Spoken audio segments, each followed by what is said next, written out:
اور جب ہم نے ان سے کہا کہ اس گاؤں میں داخل ہو جاؤ اور اس میں جہاں سے چاہو خوب کھاؤ پیو، اور دیکھنا دروازے میں داخل ہونا سجدہ کرتے ہوئے اور حطوۃ کہنا،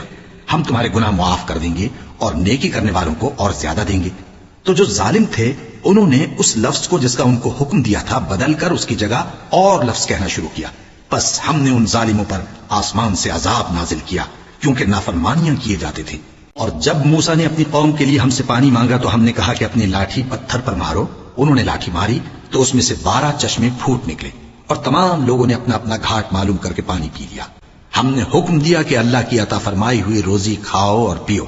اور زمین میں فساد نہ کرتے پھرنا۔ اور جب تم نے کہا کہ موسیٰ ہم سے ایک ہی کھانے پر صبر نہیں ہو سکتا تو اپنے پروردگار سے دعا کیجئے کہ ترکاری اور ککڑی اور گیہوں اور مسور اور پیاز وغیرہ جو نباتات زمین سے اگتی ہیں ہمارے لیے پیدا کر دے۔ انہوں نے کہا کہ عمدہ چیزیں چھوڑ کر ان کے بدلے ناقص چیزیں کیوں چاہتے ہو؟ اگر یہی چیزیں مطلوب ہیں تو کسی شہر میں جا اترو، وہاں جو مانگتے ہو مل جائے گا۔ اور آخر کار ذلت و رسوائی اور محتاجی و بے نوائی ان سے چمٹا دی گئی اور وہ اللہ کے غضب میں گرفتار ہو گئے،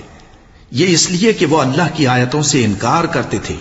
اور اس کے نبیوں کو ناحق قتل کر دیتے تھے، یعنی اس لیے کہ نافرمانی کیے جاتے اور حد سے بڑھے جاتے تھے۔